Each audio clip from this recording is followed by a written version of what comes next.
Well, good afternoon. Today is the 17th of November 2025. Now, I'm not expecting people to be able to read this timetable precisely or very well on the screen, but I'll begin by saying that I've often wondered about making something of, some comments and in other words, a video discussing the subject of closed railway lines that have coach services or bus services, as a lot of people would say more often.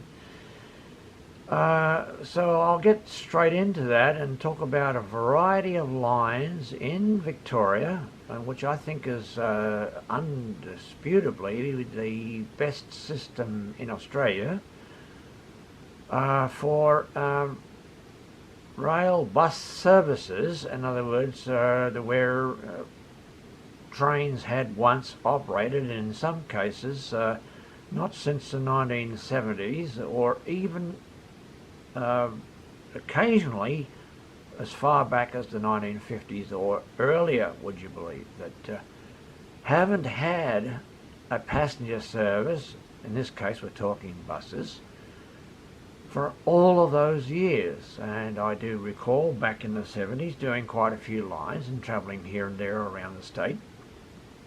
And of course, moving on to New South Wales, and then around a little bit around Queensland and South Australia and Western Australia.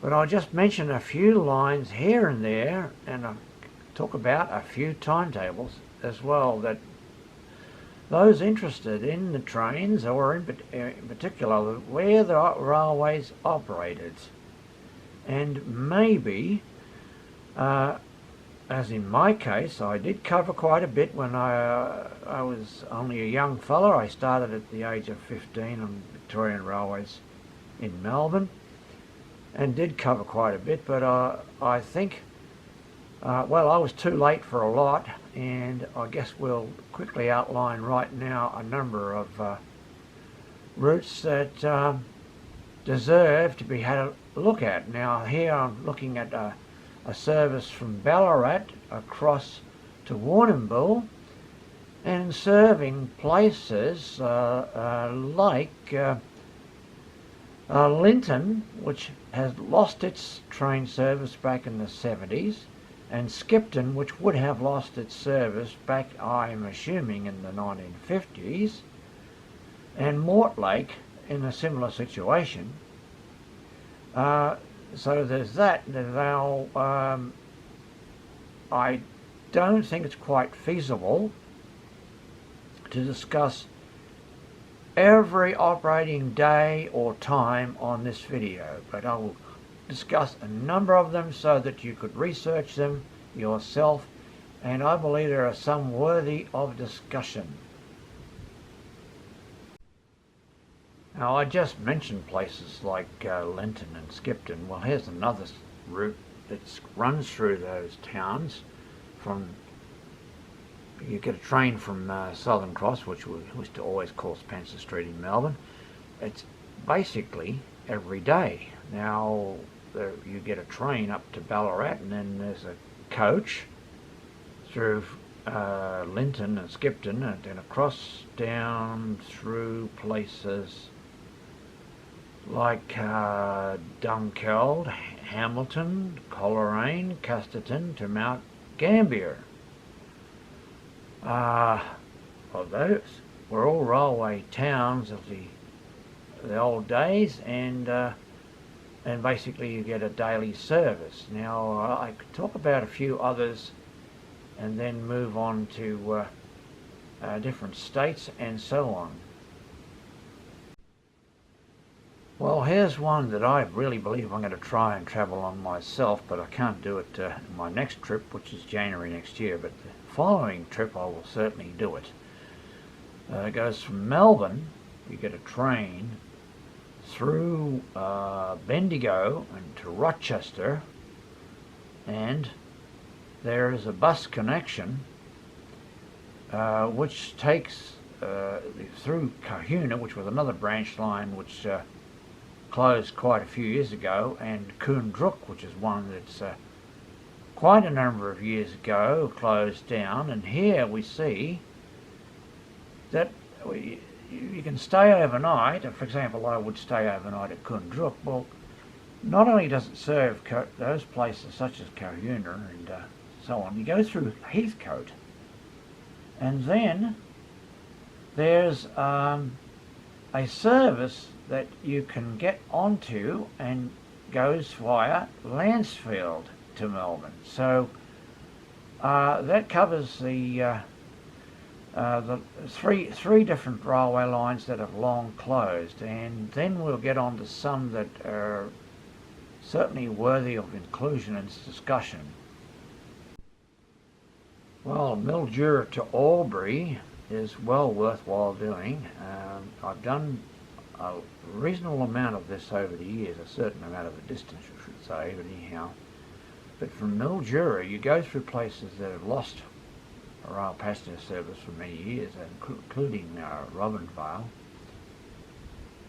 and Naya West. The train used to go to, and then the interesting thing on this one is you can get down to Swan Hill and then run on a train from Swan Hill down to Kerrang and get another bus that takes you across through Echuca and eventually through places such as Coyle, which has lost its service many years ago as well.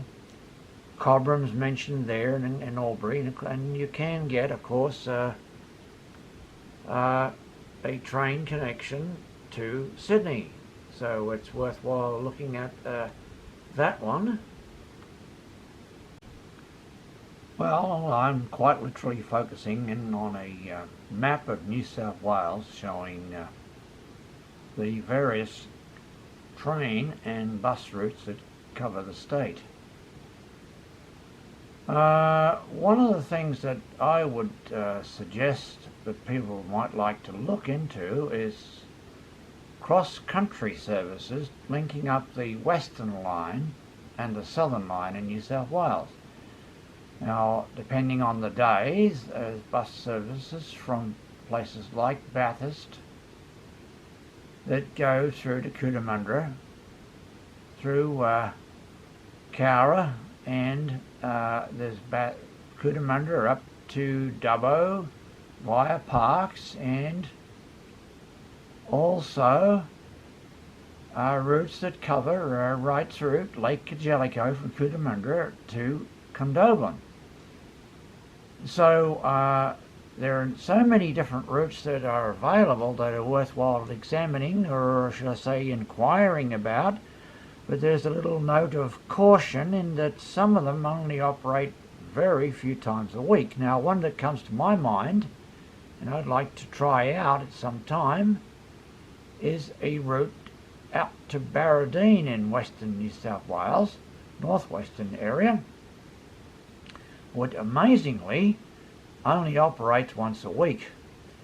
Now, there's a daily service out to Mudgee from Lithgow, and other services continuing on through Dunedoo and Binnaway to Condobolin, and also, of course, there's a twice a week Tamworth to Dubbo via Condobolin. But the Barradine, you only can get the bus out on a Thursday to Barradine and back on a Friday from Barradine towards Lithgow, and the train connections to Sydney, of course. It's all very, very interesting, and some of it's confusing a little or puzzling or whatever, but you've got to really understand the routes and their frequencies, or in some cases, as I just mentioned, the lack of them, and I just mentioned one that only runs once a week, and another one that runs only once a week is our Narrabri to Burren Junction. Now, that amazingly operates twice, but only on Fridays. One to go out to Burren Junction and back, and vice versa. A service to get people in from Burren Junction to Narrabri to do their appointments and shopping and so on, and go back home again. So there's a lot of interesting services to discuss, and we can have a look into some of these things, and I'd be very pleased to help out by asking questions and discussing routes and timetables, and I can provide that information in addition to what I'm saying at this moment. And I do welcome any civil and polite comments and questions, and I hope I've had at least some assistance to people on some of these things. And some of the more interesting routes include Dubbo to Lightning Ridge, and the reason I say that one is it's quite possible only twice a week to go Lightning Ridge across to Brisbane. That's fairly expensive.